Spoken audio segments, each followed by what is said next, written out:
మనకు స్వాతంత్రం వచ్చి 75 సంవత్సరాలు అయింది. మనము పాకిస్తాన్ తోటి ఎప్పటికీ బాధలు పడుతూనే ఉన్నాం. ఉగ్రవాదులతో వాళ్ళు పోషిస్తూనే ఉన్నారు.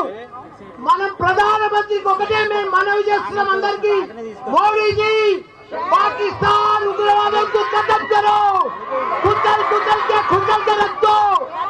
एक जिंदगी में फिर अपना भारत का तरफ नहीं देख रहा हो लोग।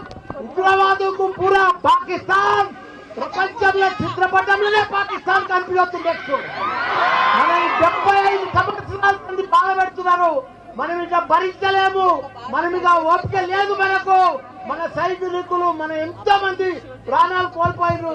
ఈ రోజు కూడా మన తెలుగు బిడ్డ మురళీ నాయక్ గారు చనిపోయారు. ఆయనకు కూడా పెద్ద ఎత్తున సంతానం. ఆయన మనం ఎంత ఇచ్చినా ఆయన లోటు తీర్చలేము. ఆయన కుటుంబానికి కూడా చెప్తున్న మనం మాత్రం ఇప్పుడు వదిలేదే లేదు. మన భారత సైనికులకు మొత్తం ధైర్యంగా మేము డాక్టర్లము, ఇంజనీర్లము, ప్రొఫెసర్లము, లీడర్లము, మా టీఆర్ఎస్ పార్టీ మొత్తం మీకు మద్దతు ఇస్తుంది. మీరందరూ కూడా పోరాడి ఆ ఉగ్రవాదులను మొత్తం ఖతం చేయాలని కోరుకుంటున్నా. జై జవాన్. మరిన్ని ట్రెండింగ్ వీడియోల కోసం న్యూస్ 18 తెలుగు యూట్యూబ్ ఛానల్ ను సబ్స్క్రైబ్ చేసుకోండి.